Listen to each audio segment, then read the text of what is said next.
Aqueles que encontraram o texto podem dizer amém? Amém. Glória a Deus.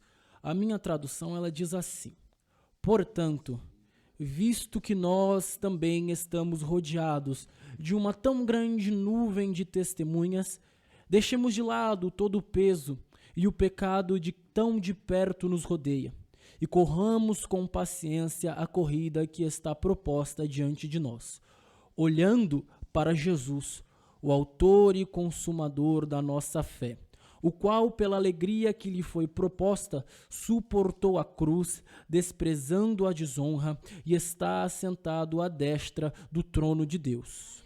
Considerai, pois, aquele que suportou tais contradições dos pecadores contra si mesmo, a fim de que não fiqueis exaustos e desencorajados em vossas mentes. Os irmãos podem adorar ao Senhor por esta palavra. Glória a Jesus. Eu quero acreditar que estou diante de um povo pentecostal aqui esta noite, que veio adorar ao nome de Jesus com toda a força. Eu só vou pedir para você prestar bastante atenção no que vai ser ministrado e entender. Conforme você entende, o Espírito Santo ministra diretamente ao teu coração.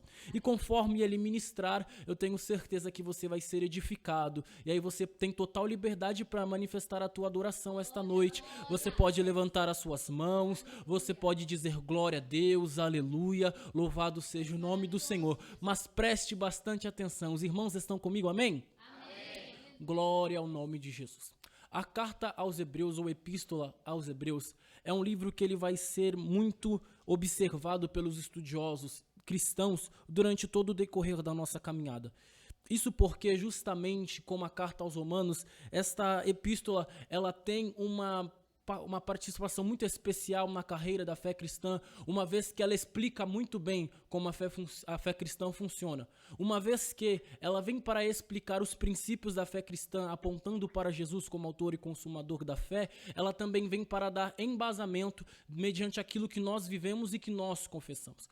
A carta foi escrita por volta ali do ano 60 a 65 depois de Cristo, alguns anos antes da queda do templo em Jerusalém. E esta carta tinha os destinatários, os judeus que estavam se convertendo, a segunda geração de judeus que estava se convertendo ao cristianismo. O cenário era mais ou menos o seguinte: enquanto esta segunda geração que vinha após os apóstolos e os pais da igreja estava recorrendo e se firmando na fé cristã, se levantava contra eles, tanto politicamente quanto religiosamente, o Império Romano e também os judeus ortodoxos. O cenário que estava sendo montado funcionava da seguinte forma: a religião, a fé cristã, quando ela começou a surgir, foi vista como uma raiz marginalizada do judaísmo. Judaísmo, que era a religião que era predominante em toda a região de Jerusalém, e esta tinha a carta do Império Romano para poder ser confessada.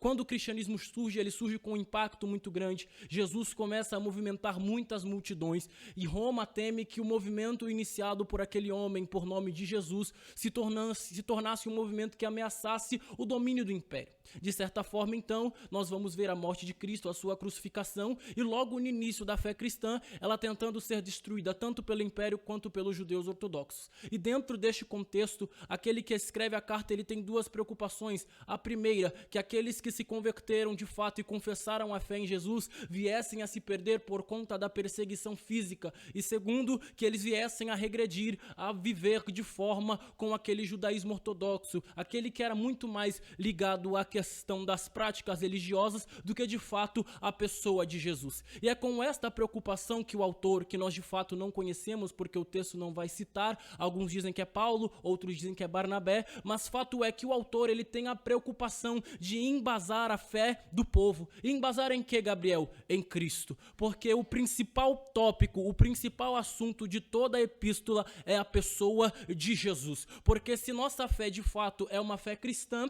ela está ligada em quem? Em Cristo, em Jesus, aquele que veio e morreu pelos nossos pecados e resgatou a nossa vida. Então, em todo o ponto da carta, o princípio dela é apontar a superioridade de Cristo mediante as outras coisas da vida. No caso, como eles estavam falando a judeus, eles estavam falando como Cristo era superior a todos os ritos judaicos e todas as confissões judaicas baseadas nesses ritos. Então ele vai dizer: Jesus Cristo é superior a Moisés, que foi aquele que trouxe a lei. Jesus Cristo é superior à lei, que vocês tanto confessam, mas não conseguem seguir. Jesus Cristo é superior aos anjos e é superior aos sacerdotes, a quem vocês dizem que devem total devoção, uma vez que só ele tem acesso ao Pai. Porque Cristo abriu o caminho e agora todos os homens têm este acesso. Então ele vem complementando e dando esta categorização de que a fé cristã não tem outra base nem outro ponto fixo, senão Jesus Cristo, o Senhor e Salvador das nossas vidas. E essa noite eu já te trago para mais perto da palavra e já te envolvo na mensagem dizendo: a minha e a tua vida não tem outro ponto fixo, não tem outro ponto de adoração, não tem outro ponto de equilíbrio e de força, senão a pessoa de Jesus.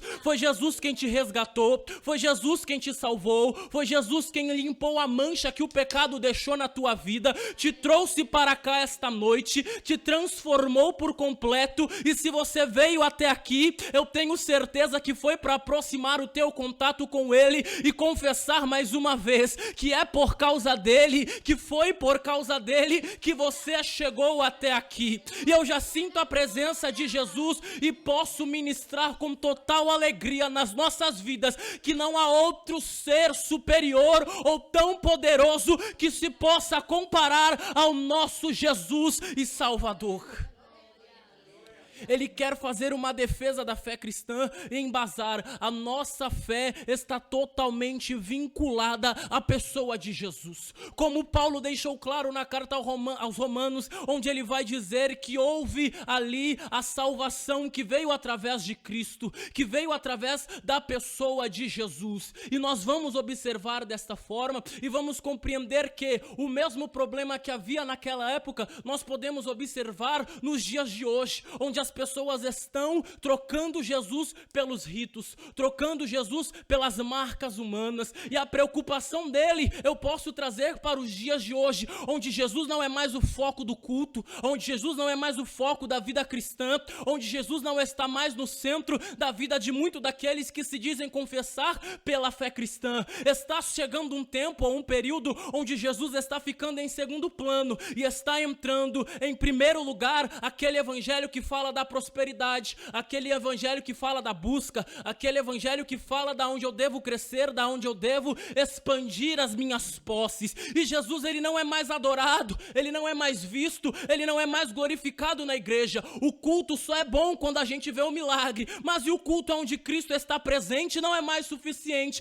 Então é necessário eu criar subterfúgios para atrair o povo à casa do Senhor, sendo que para nós que confessamos a fé em Cristo, Cristo deveria ser muito mais do que suficiente. Nós não precisamos de outras coisas para nos atrair até a presença do Senhor, uma vez que Cristo deixa claro em João que quando ele fosse levantado da terra, a todos ele atrairia. Uma vez que o sacrifício de Cristo e o amor dele não me atrai, de fato eu não posso dizer e olhar, eu estou sacrificado com Cristo e estou vivendo desta forma. Não, a vida cristã se baseia em estar na presença dele, independente do que chega, independente do que vem, independente do que eu recebo, independente de bênçãos materiais, independente de condição financeira favorável ou não, a minha fé não pode estar presa a essas coisas. A minha fé está totalmente baseada em Cristo. A minha vida está totalmente baseada em Cristo. Glória ao nome de Jesus. E é justamente introduzindo aqui para chegarmos no texto, no capítulo 11, onde o autor vem falar de fé. E fé é um assunto muito importante para nós, porque se estamos aqui é por conta justamente da fé. E no capítulo de número 11, o autor vai iniciar dizendo e explicando para nós de fato o que é a fé. Ele vai dizer, ora, a fé é o firme fundamento das coisas que não se veem e as provas daquilo que se espera. Ele vem dizendo que a fé está justamente naquilo que eu não vejo, contrapondo justamente aquilo que os judeus acreditavam. Se você ler a carta de Paulo aos Coríntios, no capítulo de número 1, ele deixa muito claro que os gregos vivem pela filosofia e os judeus esperam por sinais. E o que são os sinais? Os sinais foram os milagres que Cristo efetuou durante toda a trajetória do povo de Israel. E o povo era totalmente dependente desses sinais para estabelecer a fé deles no Deus vivo.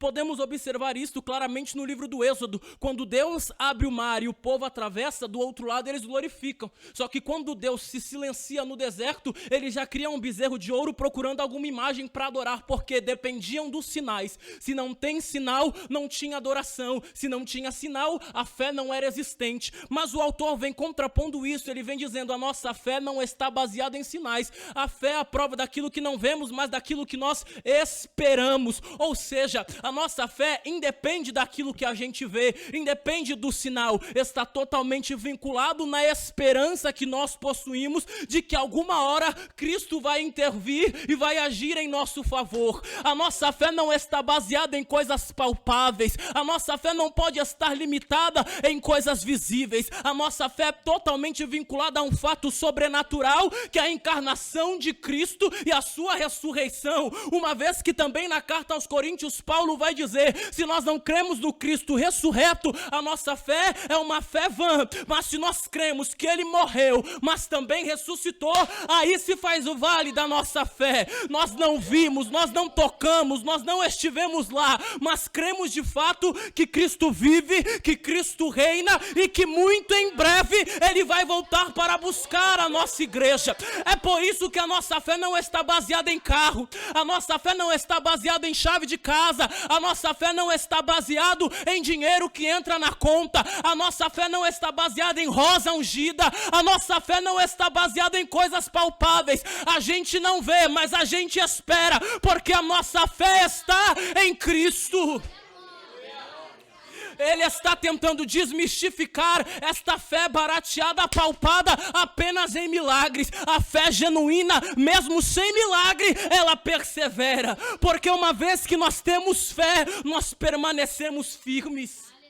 Glória ao nome de Jesus. O que ele está querendo dizer é justamente isto, sobre uma fé que não está vinculada àquilo que nós recebemos. A fé é adjunto de outra palavra, a palavra fidelidade. Aquele que tem fé não é aquele que impõe as mãos e vê o morto sendo ressuscitado. De fato, isso faz parte da fé, mas o foco principal da fé não é isto. O foco principal da fé é aquele que persevera, vem do sentido de fidelidade. E o que é ter fé, Gabriel? Ter fé é você estar passando pela prova, pela luta, pelo vento, pela tempestade, e mesmo assim estar aqui para dar glória ao nome de Jesus. Ter fé é você ser perseguido e afrontado por um Jesus que você não vê materializado do teu lado, mas crê que é Ele quem tem te sustentado. Isso é fé. Fé é a porta não se abrir e você insistir em bater. Isto é fé. Fé é quando eu não recebi ainda, mas eu continuo na expectativa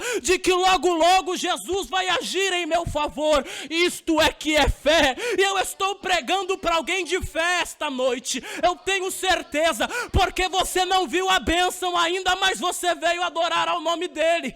Você não recebeu aquilo que você veio buscar ainda, mas você ainda tem força para dar glória. Pois então eu te digo, você é uma pessoa de fé.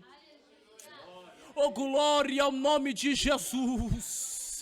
Glória ao nome de Jesus. Eu estou sentindo a liberdade do Espírito Santo, e eu ministro sobre a vida de alguém. Você tem força, você é forte, porque a sua força se mostra na tua fidelidade. Mesmo tudo não estando do jeito que você queria, você ainda consegue levantar a tua mão e dar um brado de glória para esse Cristo.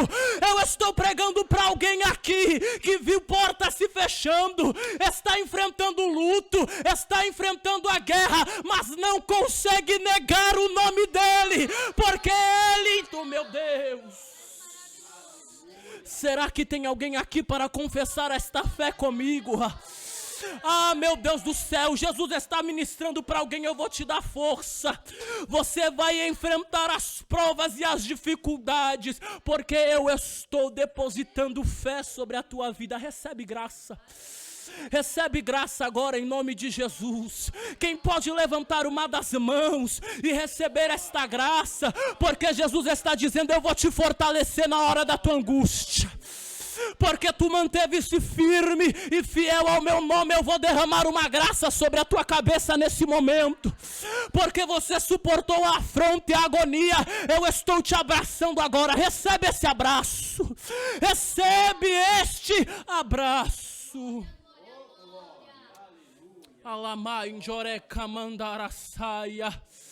Jesus está presente aqui, eu sinto a graça dele.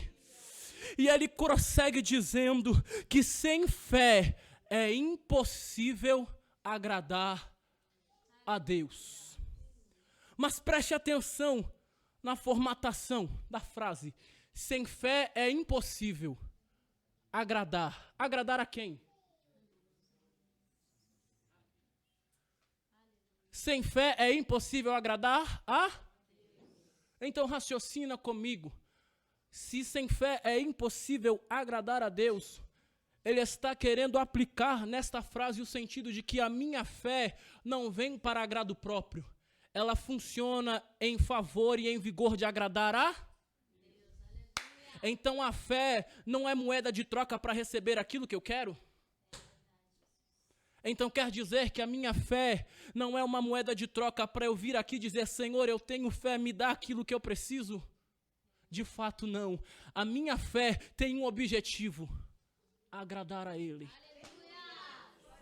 É por isto que fé não pode ser medida naquilo que recebemos. Quando Jesus diz, num texto que muitos gostam de utilizar, que se a nossa fé for do tamanho de um grão de... nós diremos ao monte, mova-se, dirá para cá, e ele simplesmente atenderia. Quando Jesus fala de uma fé e compara com um grão de mostarda, está dizendo não apenas de uma fé que ela é pequena, mas está dizendo de um grão que ele é robusto e praticamente inquebrável. O que Jesus está dizendo é, a fé de vocês não precisa ser grande ao ponto de você ter total autoridade sobre os demônios. Isso é uma questão de dom e intimidade com Deus. A sua fé só tem que ser uma fé inquebrável, ou seja, uma fé perseverante na pessoa do Senhor. E é por isso que o alvo da minha fé não é agradar o meu ego ou o meu orgulho ou a mim mesmo, é sempre dar glória ao nome do Senhor. Uma pessoa de fé é uma pessoa que ela não busca as coisas dessa terra, mas ela busca agradar ao Senhor. Uma pessoa de fé não é a pessoa que anda com o carro do ano e consegue trocar de carro praticamente todo ano, não. Uma pessoa de fé é aquela que vem a pé para o culto, mas ela vem com a alma calorosa, com vontade de adorar ao Senhor. Uma pessoa de fé não é aquela que recebeu muitas bênçãos e consegue ajudar as outras. Isso é muito bom, mas a fé não se caracteriza nisso. A fé se caracteriza naquela pessoa que talvez ela não tenha muito, mas o pouco que ela tem, ela consegue compartilhar, porque tem garantia de certeza no Deus que está provendo. Fé é perseverança na fé cristã e nos princípios que Deus trouxe até nós. E eu quero dizer que o Senhor, Ele está nos dando uma lição esta noite. Pegue a tua fé e deposite ela de maneira que venha me agradar e no lugar correto. Aonde, Gabriel? Na adoração ao nome de Jesus, glorificando a Ele independente da circunstância, levantando as suas mãos, mesmo quando o peso que está sobre as tuas costas é um peso muito grande. Uma fé que agrada ao Senhor. Oh, glória ao nome de Jesus. O problema é que no século 21, a fé foi transformada em um objeto de troca. Em outros lugares, a fé foi transformada em um aparato aonde, se faz necessário para eu possuir aquilo que eu quero, de forma até que aquelas pessoas que passam por tribulações, ou aquelas pessoas que elas enfrentam dificuldades, hoje em dia são tratadas como pessoas sem fé. Quem nunca viu, ou quem nunca passou por uma situação complicada, onde alguém chegou e falou, é porque você não determinou, é porque você não tem fé, é porque você isso, é porque você aquilo, parecendo os amigos de Jó. Mas quem disse que a minha fé iria me livrar do momento de angústia? Quem disse que ter fé ia impedir com que eu não tivesse que atravessar dificuldades nessa vida? Quem foi que disse? Essa nunca foi a função da nossa fé. Essa nunca foi a razão da nossa fé. Quando Jesus diz, no mundo tereis aflições, mas tem de bom ânimo porque eu venci. Ele não está atribuindo a nós a capacidade ou o mérito de vencer também. Ele está dizendo, eu suportei para que vocês suportem também. Eu padeci por vocês para que vocês aguentem, sabendo que eu venci. E porque eu venci, muito em breve as tuas dores, as tuas lutas, as tuas angústias, elas vão ser tiradas. Quando Paulo diz, os sofrimentos desta vida terrena não podem se comparar com a glória que há de se revelar, porque as nossas lutas aqui produzem um peso de glória muito maior lá no céu. Oh, glória ao nome de Jesus. Então esta noite eu não vim pregar que você vai receber, me perdoe. Eu não vim dizer que a porta vai abrir, que a roda gigante vai virar, me desculpe, não. Eu vim dizer que apesar das lutas, apesar das dores, eu peço para você, aguente, suporte, continue e adore ao nome dEle. Eu não vim dizer que a luta vai passar, porque às vezes ela não passa, mas eu vim dizer que se a luta permanecer, Ele está do teu lado para te abraçar e dizer, vamos comigo. Eu não vim te prometer uma vida cheia de bens para você gozar, mas eu vim te prometer que mesmo que você não possua muitas coisas nessa terra, o teu nome está escrito no livro da vida e o Cristo morreu em teu lugar para te dar uma viva esperança. Alarai, miandorevassai, jorebahai, assiu e alamaia. Ele acamandará sumederaia. Eu sinto uma graça nesse lugar. E Jesus está dizendo, eu vou fortalecer crentes esta noite. Porque chegou alguém aqui pensando em desistir, pensando em parar. Mas Jesus está dizendo, continua comigo, filho. Continua comigo, filha. Porque eu amo a tua vida, eu amo a tua alma. Eu morri em teu lugar e eu tenho uma viva esperança para você. Quem tem mão para levantar e adorar ao nome dEle? Quem tem boca para confessar, Abai, Shurialamaia, saia. A nossa fé não está em coisas palpáveis, meu irmão e minha irmã. É muito mais, é muito mais, é muito além. Oh, glória ao nome de Jesus. Bendito é o nome do Senhor. Esta fé comercializada não faz parte daquilo que Cristo nos ensinou. Um rápido testemunho. Oh, glória ao nome de Jesus. Eu tenho apenas 22 anos. Quando eu tinha 7 anos, a minha mãe foi acometida por um AVC. Ela teve cerca de 5 ou 6 seguidos, não vou lembrar agora corretamente a quantidade. Mas isso fez com que minha mãe ficasse internada por aproximadamente 2 anos e meio. Durante todo este período, eu ainda uma criança, via minha mãe apenas 2 vezes porque não podia entrar no hospital para visitá-la. Toda a vida cresci na igreja, fui instruído, ensinado. E com 7 anos isto aconteceu. Entre as sequelas do AVC, a minha mãe ficou com o lado esquerdo paralisado. Foi parar em uma cadeira de rodas. E eu, com os meus 12 anos de idade, já tinha que dar banho, cozinhar, ajudar e fazer pela minha mãe aquilo que ela fez por mim durante muito tempo. Só que quando eu cheguei nos meus 14 anos para os 15 anos de idade, eu ingressei no ensino médio e comecei a estudar mais sobre filosofia, entre outras coisas. E ainda estando no ambiente eclesiástico, começou a vir muitas perguntas ao meu coração. E eu, que toda a vida cresci na igreja e fui instruído dentro de princípios, ouvia e via muitas das vezes as pessoas falando sobre um Jesus que cura, um Jesus que faz, um Jesus que opera, um Jesus que entrega, um Jesus que realiza. Só que quando eu cheguei nos meus 15 anos e eu me deparei com a minha situação, eu olhei para minha mãe na cadeira de rodas, o meu pai tendo que trabalhar em 2 empregos porque ainda não tinha conseguido aposentadoria para minha mãe, um sofrimento muito grande porque eu e minha irmã tínhamos que revezar os nossos afazeres e começamos a trabalhar desde então. E eu observava para minha situação, olhava para minha mãe e a minha fé foi colocada em xeque ao ponto de olhar: que Jesus é esse?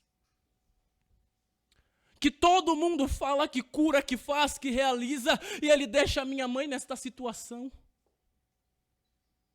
Por quê? Por que isso está acontecendo?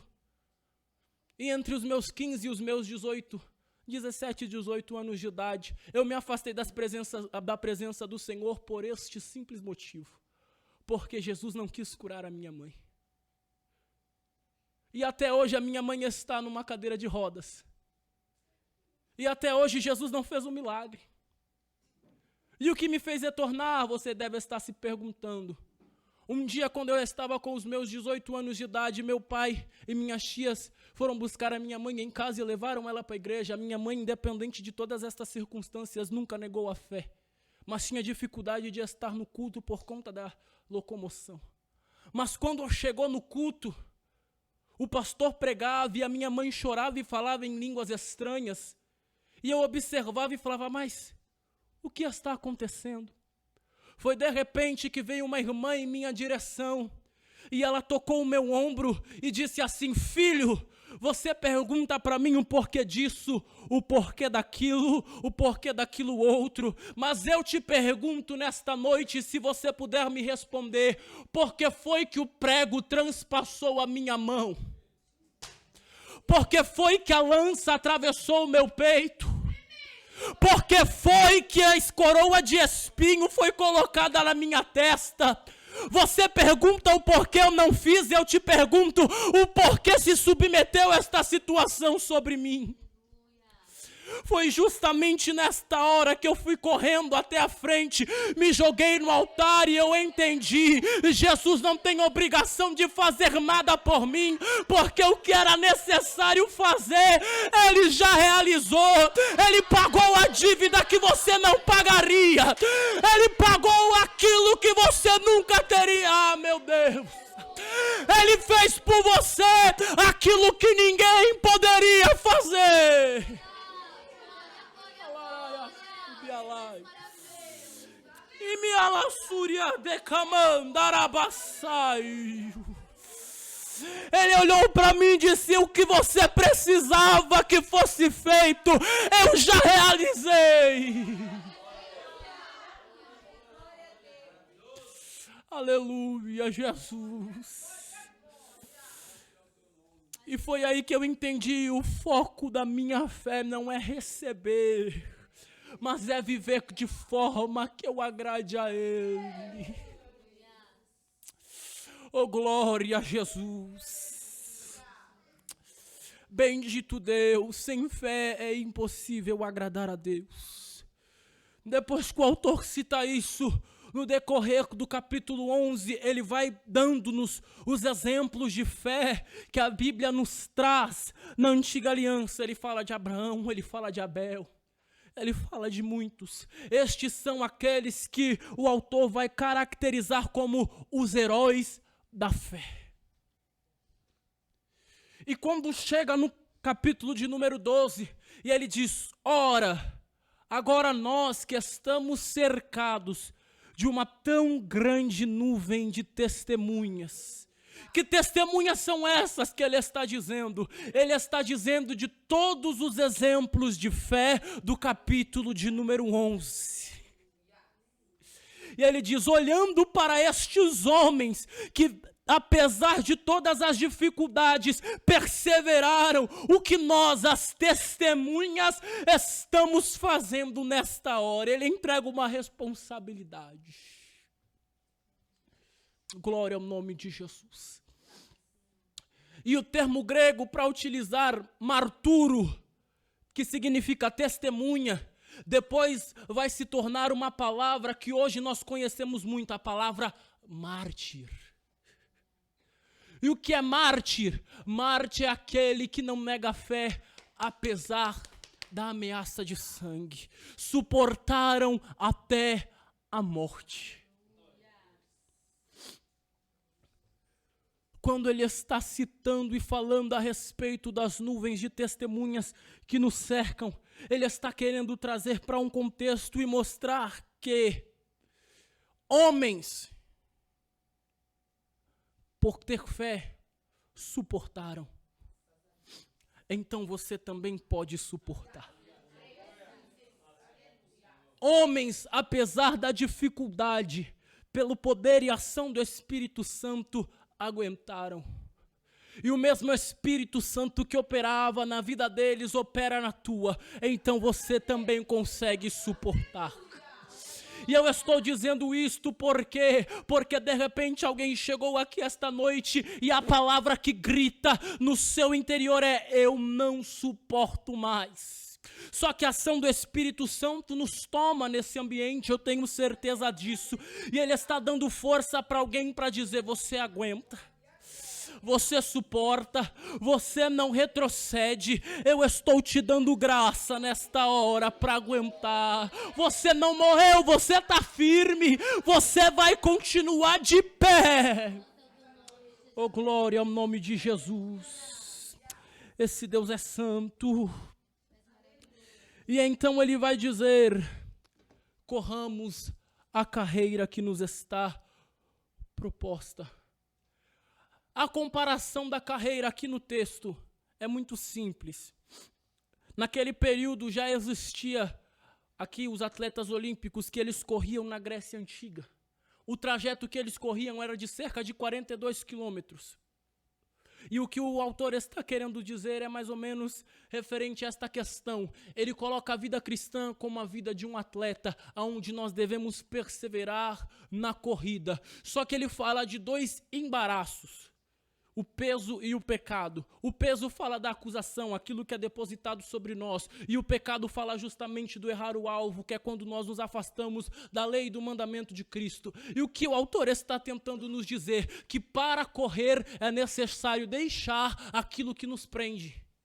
É necessário deixar aquilo que nos embaraça, aquilo que nos amarra.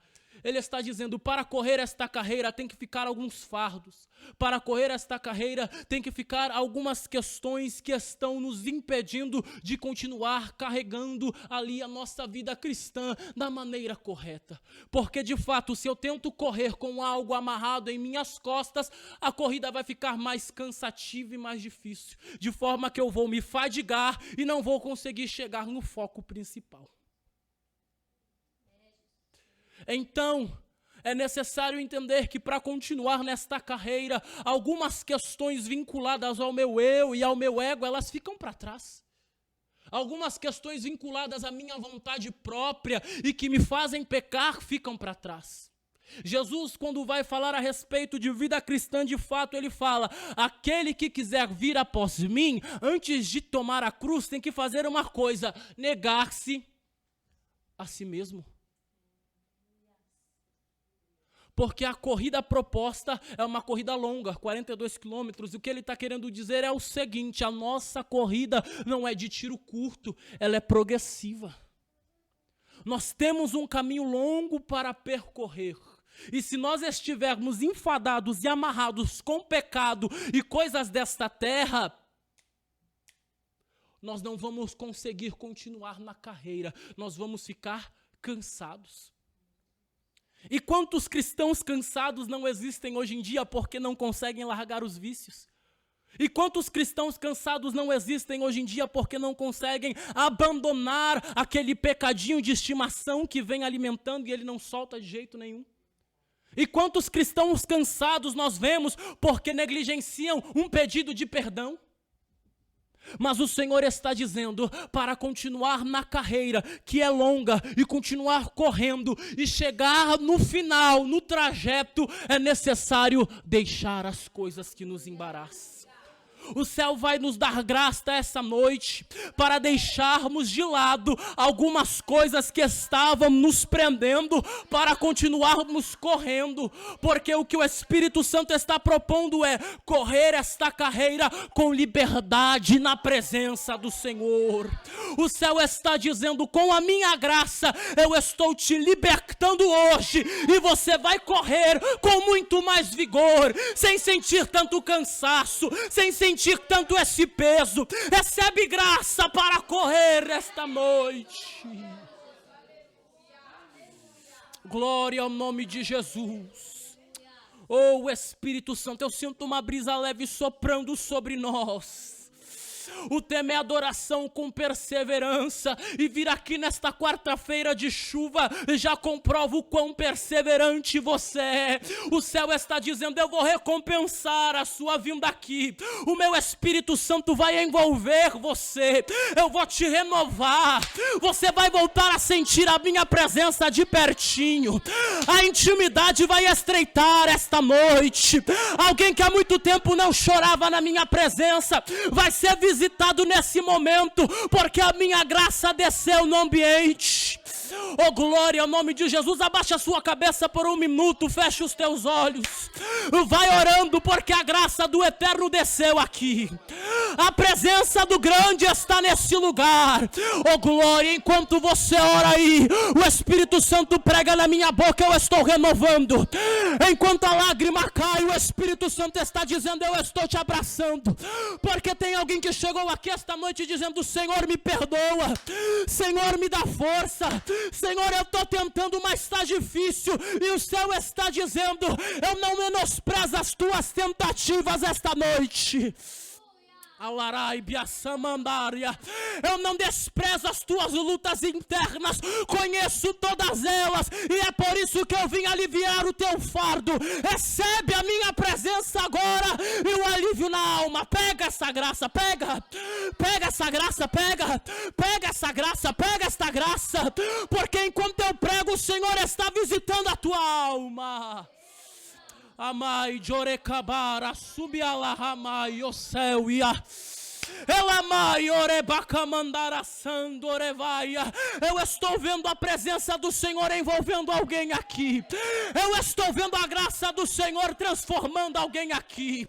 Você não vai sair do mesmo jeito que você entrou. Tu saiu da tua casa com o sentimento: é mais um culto, mas Jesus te pegou. Vai recebendo esta presença. Alarai biamandorevassaio. Já partindo para a conclusão, ele diz, olhando para aquele que iniciou e consumou a nossa fé. Jesus está dizendo para alguém aqui: a tua caminhada é olhando para mim, porque se você olhar para outro lado, olhar para outra coisa, olhar para outra pessoa, a tua caminhada vai parar. Você não pode olhar para homens, você não pode olhar para pastores, você não pode olhar simplesmente para regentes, não. Jesus está dizendo: mantenha os olhos em mim. Oh, glória ao nome de Jesus. Quando Pedro vê Jesus andando sobre as águas, ele olha: Senhor, se é tu mesmo, me chama.